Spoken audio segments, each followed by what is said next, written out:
What's up, everybody? Welcome to the Thomas Take Sports Podcast. I'm Ryan Thomas, your host, bringing you the latest in MMA, MLB, NFL, NHL, breaking sports headlines. Ryan Thomas gives you the clear-cut, honest Thomas Take. And yes, I'm referring to myself in the third person. Welcome to the show, everybody. Thank you for joining me. The Ultimate Fighting Championship is the number one organization in the sport of mixed martial arts. Easily the number one organization. Far and away. Bellator is making some ground, but the UFC is still number one, numero uno. And I've been a fan for a long time, dating back to the early 2000s, and I've seen the sport have its peaks, have its valleys. I've seen it go from one direction to the next. And the current direction of the sport within the UFC is diminishing what helped bring it to the precipice of the mainstream media. And that is the championship belt. The championship belts in the UFC were once considered as what they should be, the pinnacle of the sport. You got into the sport, you got in the UFC to become a UFC champion. Now that has changed a little bit with the rise of Conor McGregor, with the term money fight being thrown around by guys like Nate Diaz that have had long careers in the UFC. Guys just want to get paid, and they do not care whether it's for the title or whether it is not for the title. And in some cases, they do want the money fight as a champion, in the case of Michael Bisping getting the fight versus George St. Pierre.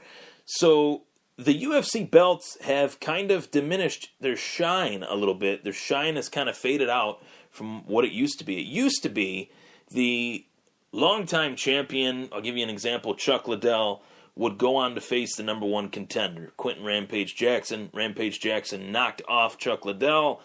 Then Rampage faced the number one contender after that. That was Forrest Griffin, and so on and so forth. So it used to be a contender for contender business. Now, the champion not only gets to kind of call their shots more than they used to be able to, but as well as fights get made that completely blow the reasoning for rankings out of the water. It diminishes the fact that there is rankings inside the UFC organization. Guys like Yoel Romero getting skipped over for guys like George St. Pierre, who have taken 4-year hiatuses from the sport.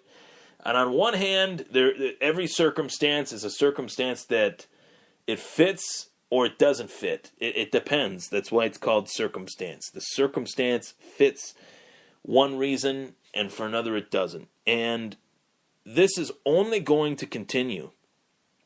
We have a guy, the biggest name in the sport currently, named Conor McGregor, who was the featherweight champion, beat Jose Aldo in 13 seconds, then got a title shot in a weight class he had never competed in inside the UFC before he even defended his belt.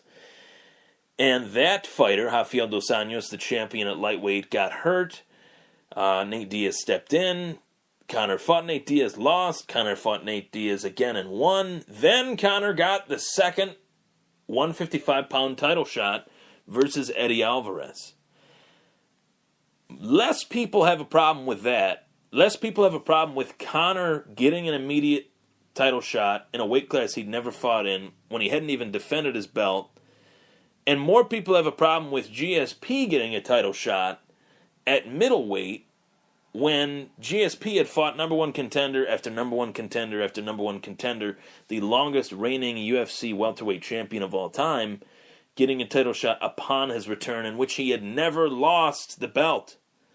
So there is real apples to oranges conversation here that I think the UFC is completely diminishing the credibility of the belts by doing this in any case, whether it be Conor McGregor, whether it be GSP. It is cool on one hand that there are money fights made like GSP and Bisping, fight I never thought I'd see. It is cool in a sense that there's fights like Conor versus Nate Diaz, two of the most entertaining fights in UFC history.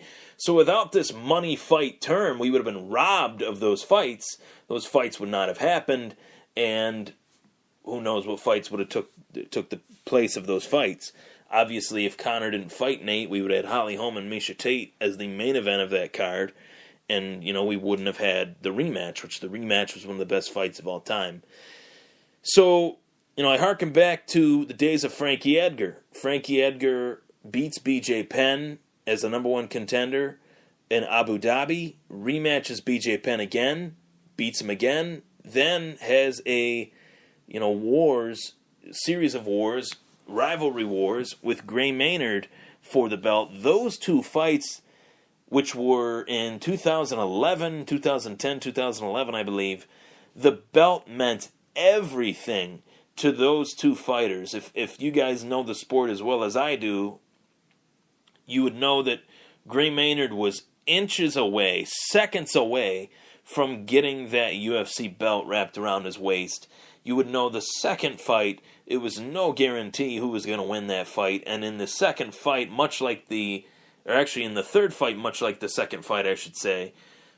In the third fight, much like the second fight, Frankie Edgar was thrown around like a rag doll in the first round again by Gray Maynard. Everything happened in the fashion that it had happened in the second fight, except Edgar faked a wrestling shot, threw a short uppercut, and it caught Gray Maynard and ended the fight.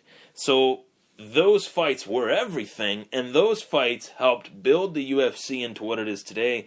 The title fights like even Alexander Gustafsson and John Jones, title fights of that nature, everything mattered revolving around the belt. And now it is more about the money fight. It is more about matchups that people didn't anticipate we would see being made, much like what you see in the other organization, Bellator. You have an event that was announced for June 24th, in which Chael Sonnen will fight Vanderlei Silva in the main event. Fedor Emelianenko will fight Matt Mitrione in the co-main event. And then the two title fights are the third and fourth fight, where those guys in Bellator aren't as well known, but people are going to be tuning in for those fights anyway. Why don't you put the titles at the top to prop up the title belt in the organization? It's an MMA-wide problem. The Bellator organization, Bellator MMA, does not even have a heavyweight champion. They haven't had a heavyweight champion since 2013. So that even proves more my opinion on the fact that now more than ever, belts do not matter inside the UFC or inside Bellator or quite possibly in the sport of MMA. You had guys like Uriah Faber, who were the featherweight champ in the WEC, defending his belt constantly up until he ran into the buzzsaw that was Jose Aldo at the time, and that was that. You had guys like Matt Hughes defending his belt over and over again until he ran into a guy like George St. Pierre. You had Anderson Silva defending his belt over and over again until he ran into guys like Chris Weidman. You had John Jones defending his belt against every contender until you ran into guys like himself. So, really, John Jones has never faced a challenge other than himself. And that's, he would even admit to that. And in the heavyweight division, that belt has changed titles, changed hands so many times, but at least it is being put on the line. Conor McGregor has done more for the sport than any other fighter. Let me repeat that. Conor McGregor has done more for the sport of MMA than any other fighter. I didn't say more good. I didn't say more bad. I said just more for the sport than any other fighter. Ever since Conor McGregor got into the sport, he's been propped up as the draw that the UFC needed at the time, with John Jones out of the octagon issues, GSP outside the octagon calling it quits, taking a hiatus, the loss of Anderson Silva as a champion. Jose Aldo definitely wasn't selling, 3 million pay-per-views. So the UFC needed a draw like Conor. They needed to force the issue and prop him up, put him on a pedestal, and it worked perfectly. As a featherweight, he climbed the ladder, did what he needed to do. I did think he got rushed a title shot as a featherweight coming off a win versus Dennis Seaver, but it ended up being a fight against Chad Mendez anyway, so, that didn't really matter. And then he ended up getting the title shot against Jose Aldo and doing his thing there.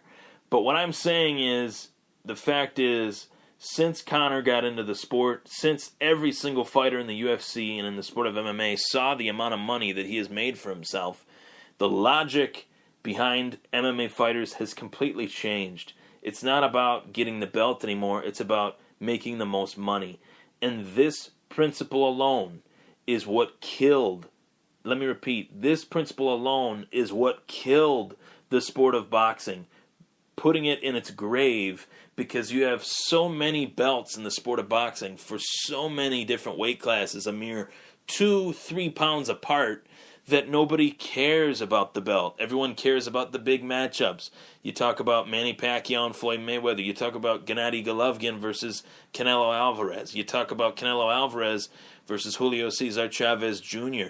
It's all about the matchups, the name versus the name in the sport of boxing. And the UFC and MMA alone is trending that way, and it really diminishes the significance of the belt. And I think eventually, as WME IMG, the company that owns the UFC, as they come closer and closer to making up the ground on that debt that they took on, the $4 billion debt that they purchased the company for, once that is fully reimbursed, which I don't know when that will be, I think that is when we will start to see some realism in the sport of number one contenders facing off against the champion. Even the case of Cody Garbrandt versus Dominic Cruz, Garbrandt was not the number one contender. He was passed over, or TJ Dillashaw was passed over to get Garbrandt up to speed with that title shot, because the UFC is so desperate at force-feeding stars due to the fact that I just stated that they are in debt, as the WME IMG company purchased the UFC for over $4 billion. So who knows when it will end, but I want to let it be known that, hey, this is why. I get comments all the time, emails all the time at the @ThomasTake92@gmail.com email, where people email me and ask me, why is the UFC diminishing the belts? Because of the fact that they need to make as much money as possible. But this is diminishing what helped the UFC get sold for $4 billion in the first place. The reason why is because they made everything worthy. The belts were worthy, the fighters were worthy, the venues were worthy, the events were worthy, everything about the product was worthy of itself. Now they are diminishing what made the UFC great. I'm Ryan Thomas. Thank you for tuning into the Thomas Take Sports Podcast. Tune in Monday and Wednesday, as the Thomas Take will be on BSN 716 Radio. Download the app. You can get it on the App Store and the Play Store. A great app for Buffalo sports fans like yourself and like myself. Take care, guys.